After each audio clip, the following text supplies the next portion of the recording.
பாலசந்தர் இயக்கிய பொய்க்கால் குதிரை படத்தில் அறிமுகம் ஆனார். இவரது படங்களை கவிதாலயா நிறுவனம் தயாரித்தது. பாலசந்தர் இயக்கினார். அதனால் இவரது பெயருடன் கவிதாலயா ஒட்டிக் கொண்டது. கவிதாலயா கிருஷ்ணன் ஆனார். இவர் சமீபத்தில் யூடியூப் சேனல் ஒன்றில் பாலசந்தர், கமலுக்கு இடையே நடந்த உரையாடல், நட்பு, படங்கள் குறித்து பல கருத்துக்களை தெரிவித்துள்ளார். என்னன்னு பார்க்கலாமா? உன்னால் முடியும் தம்பில கமல், பாலசந்தர் 2 பேரும் செல்லமா சண்டை போட்டுக்கிட்டாங்க. சண்டை போட்டு 10வது நிமிஷம் பாலசந்தர் அழுதுட்டாரு.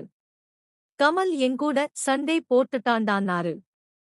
அவரு எல்லாத்துக்கும் கமலைத்தான் சொல்வாரு. ரஜினிகாந்தை பொறுத்தவரைக்கும் பாலசந்தர் மேல பக்தி, பயம் உண்டு. இதை பண்ணிக் கட்டுமா சான்னு கமல் கேட்பாரு. ஏதாவது ஒன்னே பண்ணுடா, 10 பண்ணாதேன்னு செல்லமா திட்டுவாரு.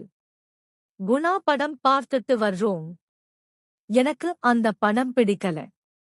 அப்போ பாலசந்தர் சார், என்னடா படம், எவ்வளவு வேஸ்ட் பண்ணிட்டான் பாருன்னு சொல்றாரு.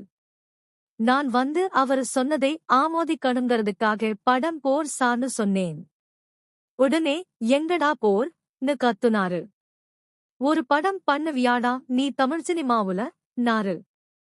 உடனே பக்கத்துல இருந்தவர், நீங்க சொன்னதால தான அவனும் சொன்னான்.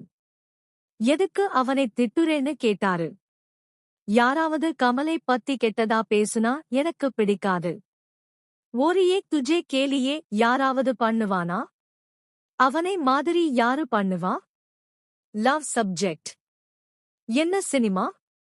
அவனுக்கு தெரிஞ்ச சினிமா யாருக்கும் தெரியாது. எனக்கே தெரியாது. கிரேட் மேன் வச்சிக்கோ ஏன்னு சொன்னாரு. இல்ல சார், நீங்கதான் படம் போன்னு சொன்னீங்க. படம் போர்தான். ஆனா நல்ல படமும் எனக்கு பொறாமையா இருக்கு. சலங்கை ஒலியே பார்த்துட்டு இந்த மாதிரி படம் பண்ணலையேன்னு எனக்கு பொறாமையா இருக்குன்னாரு பாலசந்தர்.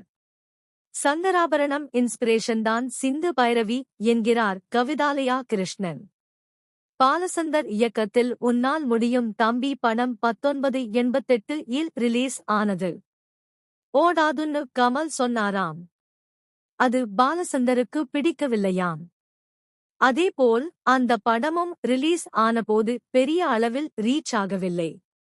அதே நேரம் இன்று வரை பேசப்படும் படங்களில் அதுவும் ஒன்று.